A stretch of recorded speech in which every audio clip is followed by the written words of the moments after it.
Valverde, the former world champion, on the right-hand side, and Schachmann is being moved to the front now by Simon Geschke. Van Avermaet is doing quite the ride, but look, it's a big snaking rise to the top with gradients well above 13.5%. 53, Dani Martinez starting to move out the back. Wout van Aert still looking $1 million there with Roglic on his wheel. Here's she on the left-hand side, and he's going to make a move. No presence for Colombia right now, as Roglic is right in the mix for Slovenia. Is today to be his day, a week after Addy's heartbroken in France? Problems for Richie Porte. This is Mark Hirschi for Switzerland. Remember, 22 years since they won the Worlds. It's been 8 years of a wait for Belgium, 23 years for France. Slovenia have never had a world champion. Poland, well, Kwiatkowski was the man who did it 7 years ago. And the Italians, well, 12 years since Alessandro Ballan took the win. For Denmark, the wait's only been 12 months. The nation's at the head of the race. Michał Kwiatkowski, just as he did in Ponferrada, leading the World Championships. Everybody equal to it at the moment. Alaphilipe is on his wheel. Van Aert putting a wonderful ride in here. This is an incredible ride from Van Aert again. Yeah, the danger, Rob, is over the top of this climb as everybody kind of eases off. If you put the effort on now and try and distance everybody, it's over the top. If you've got any strength over the top, then the others will start to look at each other. And Alaphilipe is making his move over the top. Alaphilipe makes his move and looks around. He gets a couple of meters in between the rest, and Alaphilipe showing Alaphilipe of old now.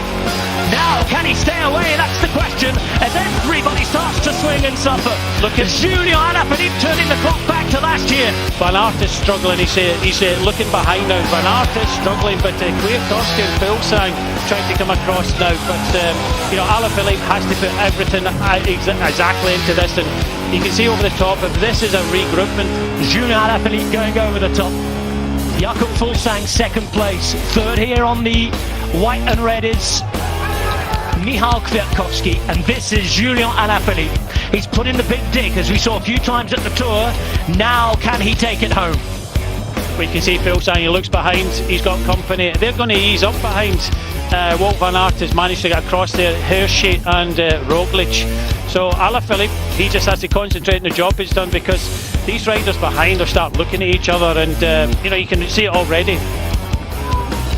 And if you're Wout van Aert, you might be playing a patient game here, getting everybody else to ride. We shall see. 11.5 kilometers to go. And Alaphilipe again in the drops, again putting it out. He has a lead, but it is very slim and slender as they play politics behind. It's been 23 years since Laurent Pogacar won the World Championships for France. 23 years since they had a male winner of the rainbow jersey. And Julien Alaphilipe, he's pulling away here with 8 seconds. Behind there's a really good group of riders. Fuglsang, Roglic, Van Aert, Kwiatkowski and Hirschi. The problem is Brian Smith, and not yet established to work together. No, Wout van Aert is the main problem here. Kwiatkowski can do a good sprint as well, Roglic, but that was the first time, just at the top of that climb when Alaphilipe went, that I noticed that Wout van Aert was just starting to struggle a little bit, but I don't think they're going to commit 100% here. I don't know if it's completely over yet. There might be one other throw of the dice here. We wondered where his form would be. We wondered how he'd react to that pressure being put on, and now Van Aert starts to ride. This could be key, because they're all starting to come through and take their turns now, Brian. It's a different look than what it was maybe a kilometre further back, just over the top when they were getting the breath. If they continue to ride together, I'm not too sure this, the winner of this gold medal is completely decided yet. This could be one other throw of the die. They seem to be committed very briefly, but then you just had Wout van Aert pushing Roglic there and saying, no, I'm not coming through yet. Alaphilipe's so strong in the descent, and he's that sort of rider, like we were talking about, who could go over the top, who is very keen on taking the risks. Yeah, you can just see the demeanour of all these 5 riders. They're not giving 100%, and Wout van Aert is there, and they'll say to him, well, the Belgians set you up, you have to really commit. If you want to win this world title, you're the favourite, you have to do a bit more work than we have, because you've got the better sprint in the end. So It's looking good for Alaphilipe. I know it's only 14-15 seconds, but you can just see a wee bit of kind of negative riding behind, everybody kind of looking, and Wout van Aert is the problem here. He's the strongest sprinter and nobody's going to drag him up to Alaphilipe. If you want to win this world title, you have to bring Alaphilipe back. Well, at some point Van Aert is going to have to commit as well. As Brian says, otherwise they're only racing for second place. 15 seconds here for Julien Alaphilipe. This is another wee springboard. He's asking for the time at the moment and giving it. But this is a springboard for an attack from this 5-man group behind. Is anybody going to take it? Hirschi out the saddle at the back. This is Fuglsang at the front. Alaphilipe continues to chase on. There is no Italian presence in this group, remember. The host nation out of it for the moment. Not getting any other time gaps back to any other groups yet. As Alaphilippe's gap is reduced to 11 seconds. He knows the course by now. Every single pedal stroke of it. And we know how sinuous, how difficult these roads are. We've been talking about it all day long. There's no wide road until we get to the circuit itself. 12 seconds for Alaphilipe, but 7.8 kilometers still to go. Over 2 decades since anybody from France on the male side has taken a rainbow jersey in the road worlds. For a nation like France, it's been a long way. It's almost getting as big as the whole 1980s Tour de France thing, Bernard Hinault. It's not quite up there yet, but it's too long to wait for some nation like France. Still in the balance for me, 16 seconds. They are riding behind, although probably not overly committed to the cause. Hirschi just missing a turn there, that won't help. But you know, the kilometres now ticking by, and you know, Alaphilipe is just put it out there, and now we see Roglic, you know, start to look at, you know, the emphasis now is Wout van Aert. Belgium have done a lot of riding, and you know, Wout van Aert, if he wants to win, or any don't want to win behind, they want to bring this man back first, and then think about it. You know, anything could happen as we come onto the motor racing circuit, but you can just see a couple of them started to miss a couple of turns now behind. Well, that gap has oscillated between 11 and 16 seconds. It's right in the middle of that now, and here are the risks we talked about. Don't try this at home. 76 kilometers per hour. Still most of this descent. Going to drop back down towards the circuit in a moment. 14 seconds. And he obviously felt good today. The way the French went to work with 3 laps to go.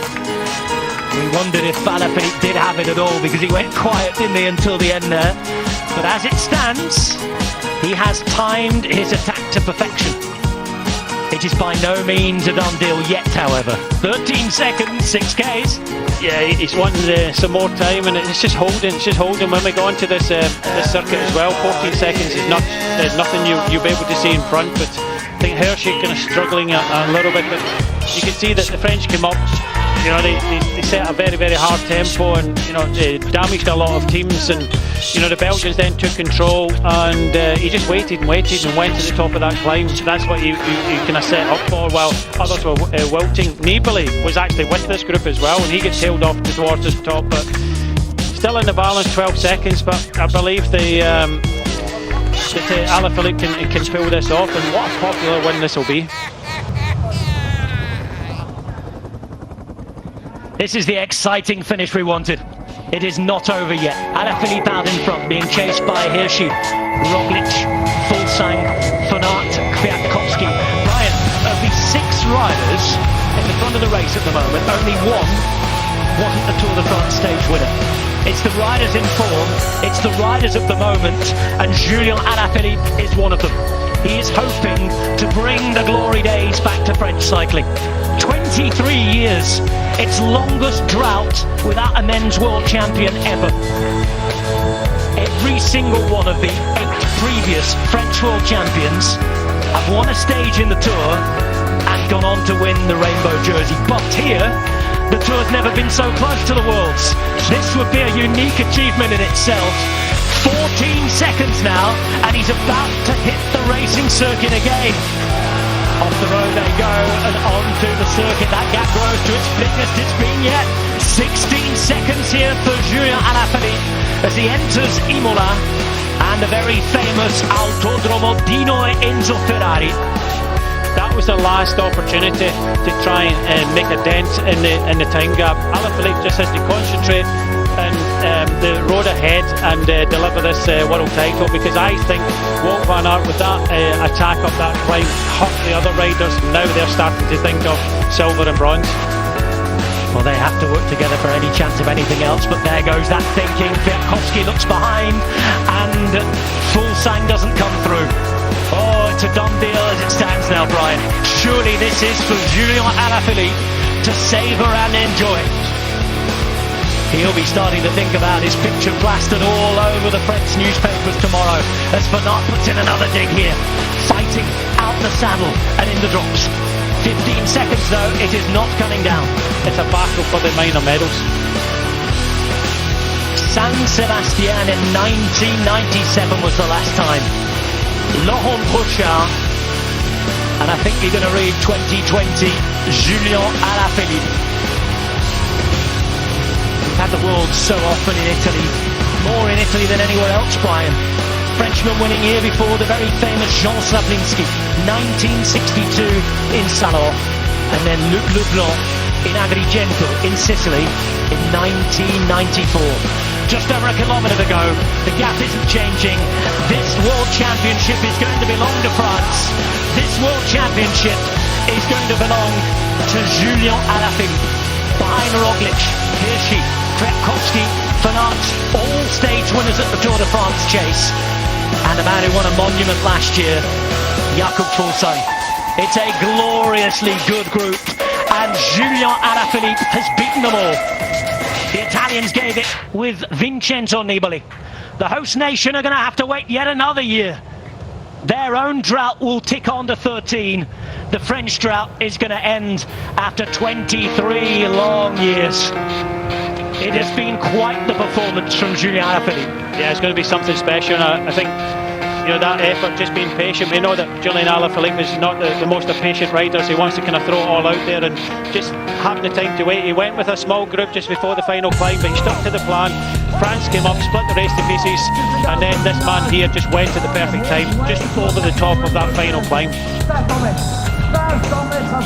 France sits back collectively, admires and enjoys.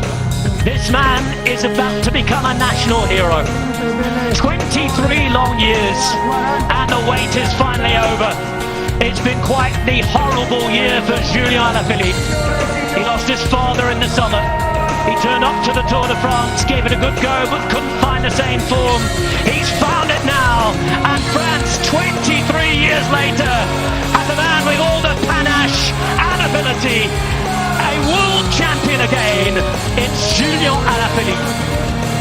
Behind, they're going to fight for the podium spots. And it's Wout van Aert, the big favourite before the day. Everybody looked at him. Belgium rode a brilliant race, and he's going to ride away from the rest as it stands. Wout van Aert is there as Hirschi fights to get on his wheel. Van Aert going across the silver. Van Aert is going to take the silver. Third place, I think, is going to go to Hirschi. Wout van Aert in second place, but all on the emotion belongs to France. Julien Alaphilipe is the world champion. Julien Alaphilipe has blown everybody else out the water. And in a year where he didn't have it, Julien Alaphilipe has shown he certainly does.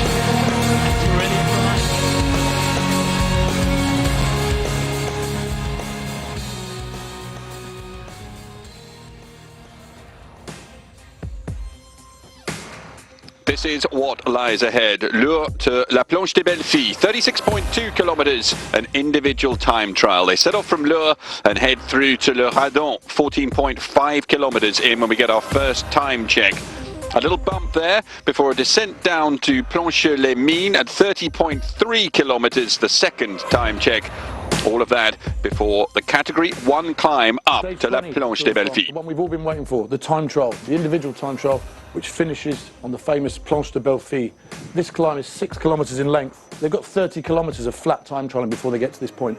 Look at the gradients. It's pretty straightforward. There's not too many bends on this thing, but the real challenge comes right at the end. Just as you get this flat plateau at the top, the right-hander, the last 300 metres where we hit percentages of 20%.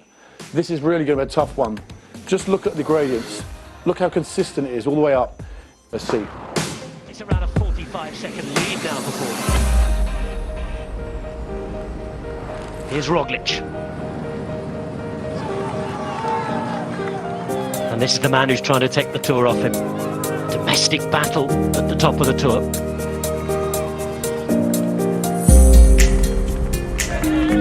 We're hearing that it's pretty certain that Pogacar's going to change his bike, according to Dan Lloyd, who's been talking to some of the technicians. Only one big chain ring on the front, so a little ring apparently on that TT bike. 34 seconds, it's swinging back to Roglic now, Brad.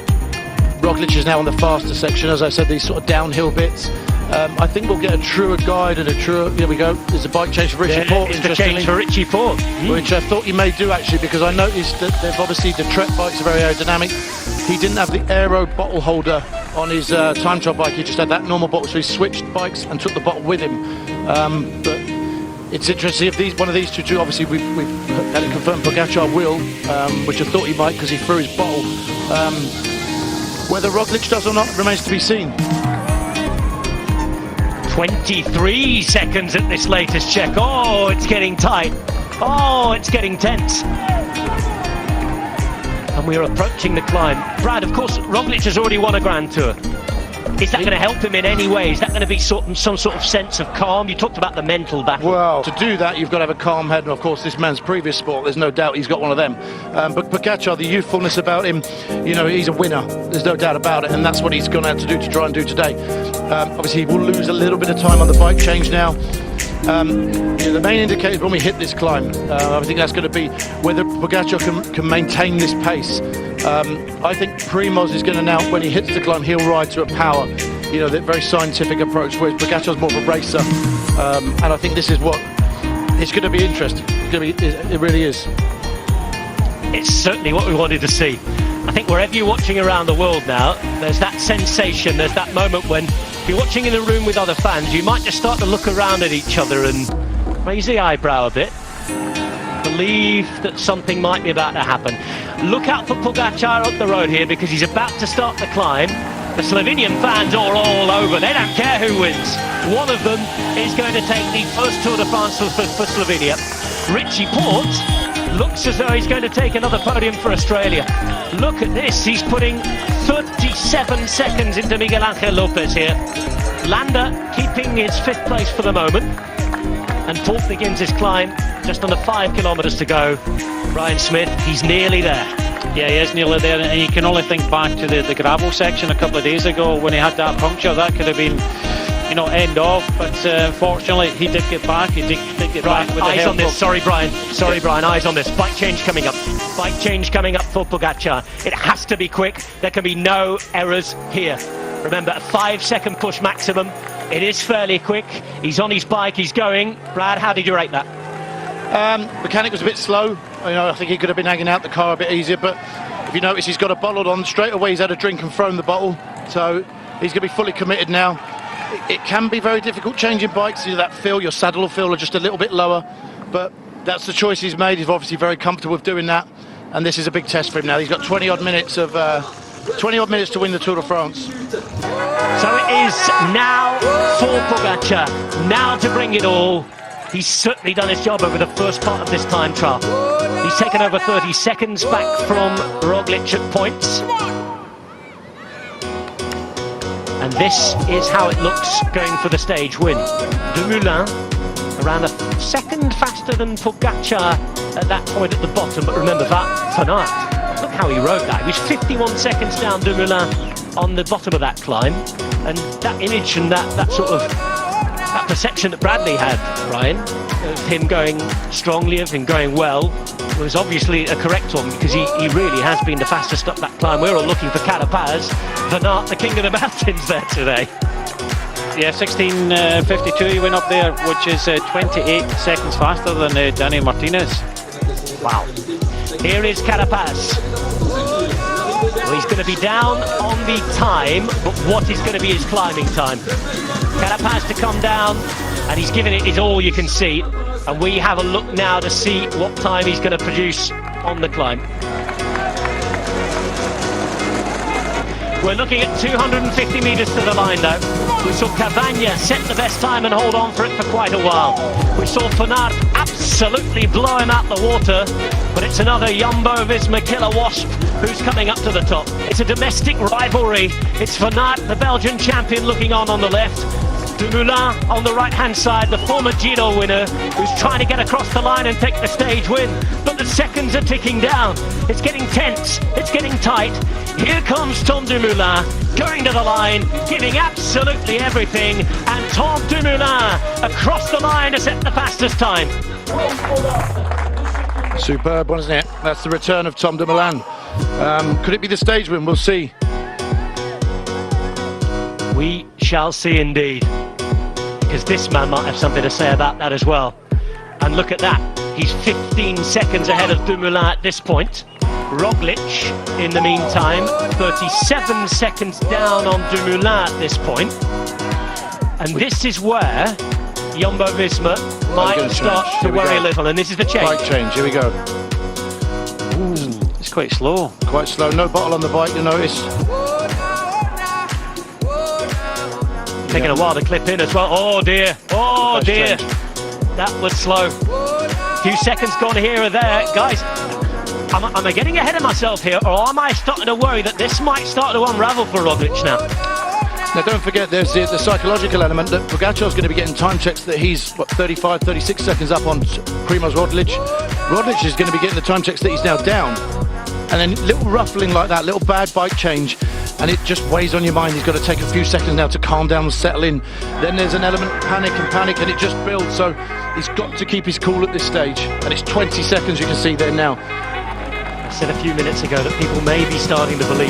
Pogacar will certainly being told to be believed now, Brian, won't he? Oh, he has to. He'll be getting rolled on. But I still think Roglic, that change, although it was a little bit slow, you could see him just, he wasn't overly panicking. He just take a, Look at him out the saddle here now, Brian. Yeah. It's very rare he gets out the saddle, is it? No, he does a big cadence, doesn't he? Yeah. Guys, I'm thinking back to that change as well. The rule was a 5-second push. Was that not pushing in a little as well? Yeah, but I mean, this is. There's talked about his greatest asset is his cadence. Look at him out the saddle here. Quite lengthy time out the saddle, and it's 15 seconds almost now. I mean, he might clearly that he's not got the legs today. He just doesn't look as comfortable as he did earlier on, and particularly with that bike change. Well, we were saying that we were going to have a changing of the guard. Jumbo-Visma maybe stopping the Ineos Grenadiers' dominance. What about UAE Emirates? They've ridden a race without two of their top climbers for Pogacar here. And he is suddenly 12 seconds away. Wow. 12 seconds. This is happening. This is on the road. Primož Roglic is blowing a gasket. And today Pogacar might just be 3 kilometers away from winning the Tour de France. What a performance. And what a disaster. Both at the same time. Slovenia's going to win it, but who's taking it, Brian? Yeah, well, we don't know, and it's a lot closer than anticipated. 7. But look at Pogacar. Pogacar is looking strong. In fact, when you look at some of the mountaintop finishes, he's looking super strong in this climb. Like you said, he went out fast. He doesn't look to be slowing down. If anything, like Bradley says, and I agree, Roglic looks rattled. Yeah, well, yes, well, I'm talking about the radio now and the time checks from behind the car. They're going to be telling the truth. You're now 55 seconds down on Pogacar. That lends, it's almost equal, look. Gents, look at that time. There we go. Primož Roglic is losing the Tour de France. Now, Primož Roglic is losing the Tour de France right here, right now, and he's still got 4 kilometers to get over the line. He looks ruffled. I mean, to see him get out the saddle continuously like that, I don't know, it just doesn't look right. This is brilliant. This is like 89 Fignon Le Monde all over again. We have not seen this for decades. We knew it was going to be a close tour. We knew it was going to be open, but Primož Roglic, although he is fighting, he's out the saddle. Yeah, look at his body language. Wiggins says he's not right. Look at the body language of him. I mean, it looks like he's completely blown. We'll take a deep breath, everybody. What you are witnessing could well be one of the biggest moments in recent cycling history. We knew that Slovenia was going to make history today. What most people did not believe was that it was going to be a 21-year-old Tadej Pogacar. 11 seconds now, and Roglic is seriously going out the back. There's been an absolute disaster here from Jumbo-Visma. And I can't quite believe what I'm seeing. We are witnessing one of the sporting moments of the century, without doubt. Primož Roglic almost nailed on to take it home in his preferred discipline of the time trial in the Tour de France. A Slovenian party. 2 days ago, Roglic looked the strongest by a long way, but the Tour de France is 21 stages, and here on the 20th, there is something that is quite obviously not right. Roglic, looking a shadow of himself on the left, is losing a lot of time. He is hemorrhaging time against young Pogacar, the man from Slovenia, who we thought was going to be the man for tours to come. It might just turn out in this very strange 2020 that Roglic is going to lose it. It's going to be Pogacar to win, and this man, Richie Porte, is going to move on to the podium, and it is now a big margin into double digits. Bradley Wiggins, Brian Smith, I am absolutely flabbergasted at this. He's definitely taking the white jersey, could possibly, and it looks like he'll be taking the polka dot jersey, the yellow jersey, and another stage win. Absolutely incredible. Just the casualness about him is sometimes what we love. It reminds me of a young Jan Ulrich, and this is just, and it also, Jumbo-Visma have ridden the whole 3 weeks, this big solid unit, great team. Pogacar's basically done it on his own. Tadej Pogacar celebrates his 22nd birthday on Monday. On Monday morning, as it stands, he'll be waking up in Paris in the yellow jersey. A dream come true after a race of our dreams as supporters. On the left-hand side, Primož Roglic had a 57-second gap at the start of today. Remember, this is what he's good at. Time trialling is where we first saw him. The Giro d'Italia 2016 burst onto our screens as a winner of that time trial. Here in 2020, we thought the journey was complete. We thought he'd become that conservative rider, the man who had kept enough energy. However, it is not enough against 21-year-old Pogacar, who outside of his national championships has never won a time trial in professional cycling. Today, though, it looks as though he's going to do that, and it is going to be the most memorable day of his life. Richie Porte, take a bow. There's your photograph on the mantelpiece. It's a podium finish at the Tour de France for Richie Porte. But here we go. This is just that short respite, Rob, we was talking about earlier. You get a little bit of respite for the right-hander and the 300 metres. Look, 1 minute and 13. I mean, this is... it's not even going to be a stage win for Jumbo-Visma. This is history in the making. This is history. This is 2020. This is the Tour de France being lost and being won on the left and right. Pogacar turned up to the Vuelta for a debut last year in a Grand Tour. He won 3 stages and finished on the podium. He made a real name for himself as one of the big stars of the future. But only 12 months on, he's a star of a present. And look at the horror on the faces of Dumoulin and Van Aert. They cannot believe what they're seeing. Neither can we. And Tadej Pogacar is 250 metres away from turning the tables and winning the Tour de France in the most dramatic fashion since 1989. Pogacar to take the waving flags. All of Van Aert's man of the match and Superman work has been for nothing. Tom Dumoulin's even going to have the stage win snatched away. Yeah, look at the clock. He's here in the white jersey. Tadej Pogacar started the day with a little bit of hope. He had better believe it now. Tadej Pogacar, only 21 years of age, By the time he turns 22 on Monday, he will be wearing the yellow jersey as a winner of the Tour de France. Pogacar across the line. He takes the stage. He takes white. He's the king of the mountains. And he is the winner of the 2020 Tour de France.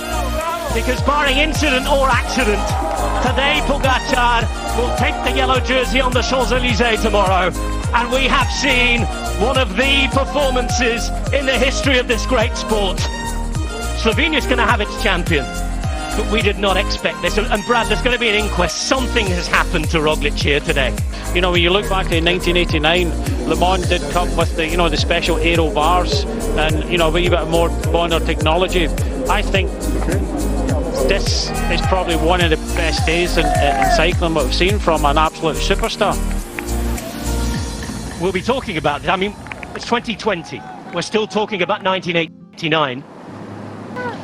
1 kilometre to go for Primož Roglic, and it must not be a very nice place to be on top of that bicycle right now. I think we have started to see this guy could go on to be the greatest cyclist of all time and better the likes of Merckx, etc. There might not need an inquest. In 10-15 years' time, we will realise why that happened that day, and I think this is the start of something very special for this man. But we have seen some weaknesses, very small weaknesses in Pogacar in this race. But today, to do this to Primož Roglic, he has had the perfect day. The youngest ever winner of the Tour de France was Henri Cornet, a 19-year-old from France. The second youngest winner was over 22. Tadej Pogacar is going to make so much history. We've already said he's taken 3 jerseys. But for a moment, stand up and appreciate the man who has led this race for a long time. He's still going to be a Slovenian hero, but he is not going to finish this race the way he wanted. I mean, it has been the story of the century so far in cycling this. It looks like he already knows, doesn't he, Rob? Yeah, look at his face. He knows, he definitely knows. Even the helmet's not on correctly. Roglic comes to the line, heartbroken, wondering, bereft of answers. It has been an ultimate collapse. Humiliation in the Tour de France for Primož Roglic. You feel for him wherever you watch. But Jumbo-Visma will remember after this that the Tour de France is 21 stages long. You can crack at any time, and Primož Roglic has cracked on stage 20. Pogacar has pulled off quite the comeback. Pogacar has turned the tables. History's been made. Never ever forget where you were on Saturday the 19th of September 2020. He'll remember it forever, as will we all. It was the day that Primož Roglic lost the Tour de France on La Planche des Belles Filles. Slovenia has its winner. It's not the man you're expecting. Pogacar has humiliated Roglic. That is that. And he will exchange white for yellow. So we're into the final 10 kilometres now. Alaphilipe on the left-hand side, sitting on the wheel of Trentin. This is Alaphilipe doing all of the work as we're onto the Poggio. Interesting to see if this goes out the front, if it has anything. Well, it has a service of moving up. This is Stibar and Gilbert. Gilbert at the moment is sacrificing his own chances, I think, here for those of Alaphilipe. Just grimacing. Oliver Nassen also there in the blue, white and brown, the former Belgian champion. Pace here looks insane. Riders breaking into corners on the Poggio. Yeah, this is something we often see. Remember, it's a key climb. It's an iconic climb, but it isn't a brutally steep climb. It's a fast one. Look at this Stibar again. Injects some pace on the front of the bunch. 2.5 kilometres to go to the top of the final climb in Milano-Sanremo. John Degenkolb hanging on fairly well at the moment for Trek Segafredo, but look at this. One of the men of the moment at the start of the year so far, Zdeněk Štibar, teeth gritted, giving everything for the Koenig Quick-Step. That bottle just rolled into the bunch there. Trentin just weaving around it. Stibar takes a bit of a breath, another bit of a breather. Still Alaphilipe on his wheel. What is Alaphilipe going to do? Is he going to launch off the top of this? Where does the attack come from here, Matt? Well, we saw last year when Nibali went with about a kilometre to go from the top half of that attack by Chris Nalins. It just depends on the pace, depends how much left is in the leg. Groenewegen still hanging onto the coattails of this bunch.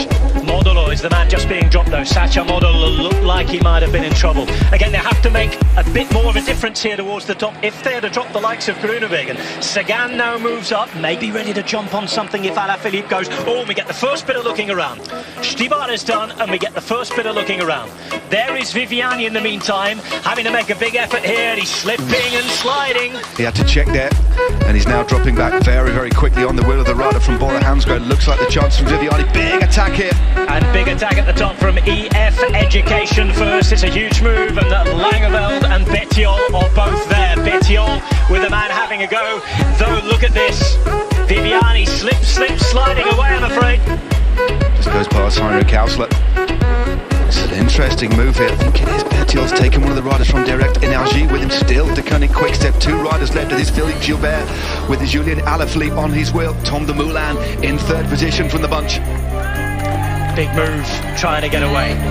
Front of the race belonging to EF Education first. We talked about Bettiol in the past and how good he could be at this race, but again, a man who needs it to change. In the move, behind it's Julien Alaphilipe. Alaphilipe liftoff with Kwiatkowski following him.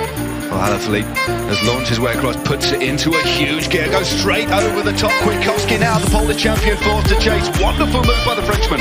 Julien Alaphilipe with still a bit to go towards the top of the Poggio. This is the point last year when Nibali went clear. This is the point where Nibali went clear.